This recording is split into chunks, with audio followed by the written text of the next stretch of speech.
예, 오늘은 디지털 플랫폼 정보에 대해서 정말 오랫동안 연구한 결과를 발표를 하는 그런 자리입니다. 사실 그냥 용어만 들어보면 그게 뭐 별로 특별한 것인가 이렇게 생각하시는 분들도 계실 텐데요.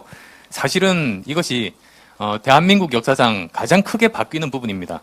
그리고 또 근본적으로 영향을 미치는 분야라는 거 말씀드립니다. 예를 하나 들어드릴게요.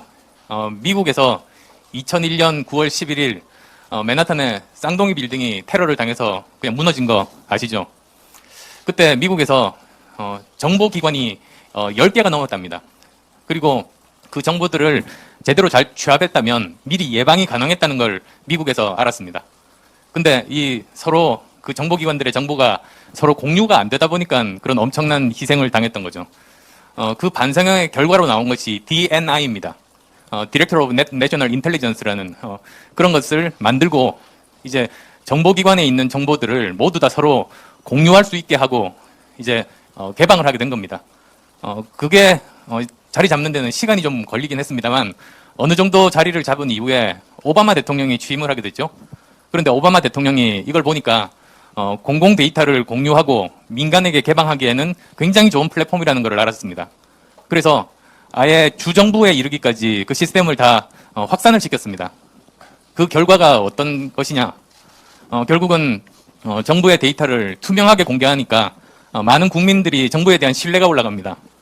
그리고 또 정부 기관들끼리 서로 데이터들을 요구하고 받는데 시간이 많이 걸렸는데 그럴 필요가 없어진 거죠. 거의 실시간으로 다른 부처에 있는 데이터들을 사용할 수 있게 되다 보니까 정부의 효율이 굉장히 올라갔습니다. 그것뿐만 아닙니다. 사실 데이터 산업이 벌써 뭐 주류 산업이 된 지 오랜데 거기에서 핵심이 공공 데이터거든요. 민간 데이터만으로는 그게 산업이 커질 수가 없습니다. 한계가 있습니다. 근데 이 공공 데이터 개방으로 인해서 미국의 데이터 산업이 엄청나게 크게 발달을 하게 됐죠. 그리고 또 하나는 그 인공지능이라는 것이 많은 데이터가 있어야지만이 그 기술이 발전할 수가 있는데 그것에 큰 역할을 했습니다. 미국이 지금 현재 인공지능에 거의 뭐 선두를 달리는 나라가 된 것도 사실 거기에서 출발합니다. 그걸 하겠다는 겁니다. 이미 참 제 생각에는 저는 한 10년 전에 이 일을 시작을 했었어야 된다고 생각하는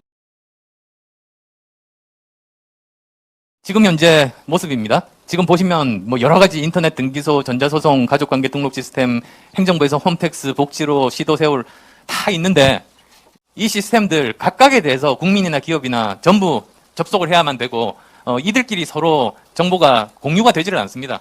같은 자료 또 입력하고 또 입력하고 그래야만 되는 지금 그런 상황인데 이것을 디지털 플랫폼 정보가 되면 이런 모습이 됩니다. 그래서 정부에서의 여러 가지 서비스가 있는데요. 하나의 그런 플랫폼을 사용을 해서 민간에서 개인이라든지 기업들이 편리하게 사용할 수 있는 이런 시스템을 만들겠다는 것이 바로 디지털 플랫폼 정부의 모습이죠. 좀 더 자세히 설명을 드리면 국민들은 지금까지는 자기가 어떤 복지 수혜 대상인지를 잘 모릅니다. 근데 미리 알아서 챙겨주는 겁니다. 미리 국민 개개인들이 어떤 복지 수혜 대상인지를 미리 알려주는. 그리고 또 우리가 어떤 그 뭐 부동산 거래를 포함해서 여러 가지를 할 때는 한 곳에서 모두 처리하고 같은 서류는 여러 번 제출할 필요 없죠. 한 번만 제출하면 끝나는 게 정상 아니겠습니까? 이 디지털 세상에서 국민들은 그런 것들을 체감을 하시게 될 겁니다. 실생활에서. 그리고 또 기업의 입장에서는 공공 데이터가 개방이 되고 민간 데이터가 덧붙여지면 그때부터는 굉장히 많은 데이터 산업이 발전할 수 있습니다. 민간의 창의력을 발휘해서 이 데이터들을 모아서 나름대로 사업, 여러 가지 수많은 사업들을, 수많은 벤처 기업들을 만들어낼 수가 있는 것이죠. 그렇게 되면 정말 세계를 선도하는 유니콘 기업들이 나올 수도 있는 그런 분야라고 생각합니다. 그리고 또 정부 입장에서도 우선은 투명성이 강화되니까 이제 국민들이 정부를 신뢰할 수 있게 되고 그리고 또 정부 부처 간의 벽이 없어지니까 일을 할 때 굉장히 효율적으로 일을 할 수 있게 되고 그리고 또 데이터 기반으로 일을 하다 보니까 과학적인 정확한 의사결정을 할 수 있습니다. 경영학 배우신 분들이면 다 아는 상식 있지 않습니까? 측정할 수 없으면 관리할 수 없다. 그러니까 측정이 가능해야지 관리가 가능하다는 말인데 그런 것들을 제공해 주는 것이죠. 그렇게 과학적인 정보가 될 수 있을 겁니다.